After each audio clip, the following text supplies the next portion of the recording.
کہ کائنات کی ہر چیز کا تعلق انسان سے ہے۔ جمادات، نباتات، حیوانات، ان سب کے حقوق کی ادائیگی انسان کو لازم ہے، اور جو ان حقوق کو میرے بھائی ضائع کرتا ہے وہ اللہ کے ہاں مغضوب ٹھہر جاتا ہے، اور جو ان حقوق کی ادائیگی کرتا ہے وہ اللہ کے ہاں بڑا محبوب ٹھہرتا ہے۔ آقا کریم نبی رحمت صلی اللہ علیہ وآلہ وسلم نے فرمایا کہ ایک فحاشہ عورت جس نے ایک پیاسے کتے کو پانی پلایا، اللہ نے اس کی اس ادا کو دیکھتے ہوئے اس کے گناہوں کو معاف کر کے اسے جنتی بنا دیا۔ اور ایک دوسرا شخص جس نے بلی کو باندھے رکھا، اسے کھانے پینے کو کچھ نہ دیا، اور بلی سسک سسک کے مر گئی، اللہ نے اس عمل کی وجہ سے اسے جہنم میں پھینک دیا، اسے جہنمی بنا دیا۔ اور ایک شخص سے صرف اس لیے باز پرس ہوگی کہ اس نے چونٹی کو جلایا تھا۔ تو میرے بھائی اندازہ کیجئے، اسلام صرف انسانوں کے حقوق نہیں، صرف مسلمانوں کے حقوق بیان نہیں کرتا، یہ جمادات، نباتات اور حیوانات کے حقوق کو بھی ادا کرنے کی تاکید کرتا ہے۔ تو پھر کیا ہم سوچ سکتے ہیں کہ کیسے ممکن ہے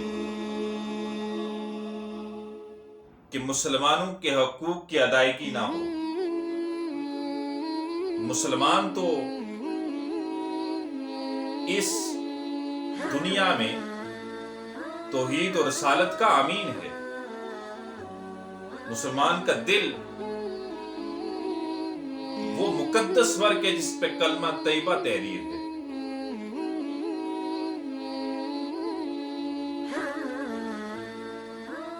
اللہ تعالیٰ اپنے حقوق تو معاف کر سکتا ہے، اللہ تعالیٰ حقوق اللہ جسے ہم کہتے ہیں وہ تو معاف کر سکتا ہے، وہ بڑا غفور ہے، وہ بڑا رحیم ہے، لیکن حقوق العباد جو بندوں کے حقوق ہیں وہ تب تک معاف نہیں ہوتے جب تک وہ بندہ معاف نہ کر لے۔ حشر کے دن بڑے بڑے عابد جو راتوں کا قیام بھی رکھتے تھے، دنوں کا صیام بھی رکھتے تھے، وہ مجرموں کے کٹہرے میں کھڑے ہوئے۔ آقا کریم نبی رحمت صلی اللہ علیہ وآلہ وسلم نے فرمایا، اپنے صحابہ سے پوچھا کہ اے میرے صحابہ، مفلس اور غریب کون ہوتا ہے؟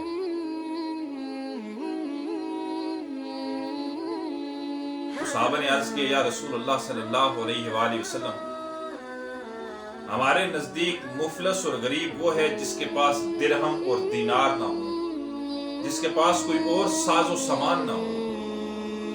تو آقا نے فرمایا کہ میرا امت کا مفلس اور غریب وہ ہے،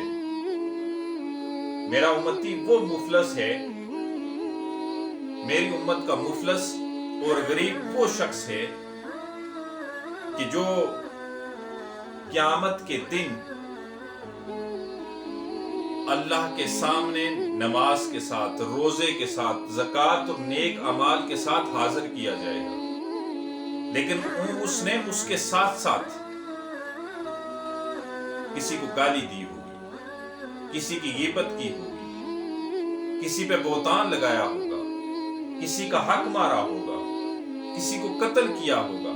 کسی کی دل آزاری کی ہوگی، تو اس کے سارے اعمال، نیک اعمال مظلوموں کو دے دیے جائیں گے، اور جب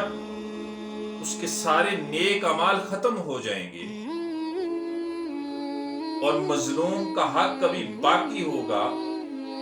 تو پھر ان کے گناہ، ان کی غلطیاں اس کے حساب میں ڈال کر اسے جہنم میں پھینک دیا جائے۔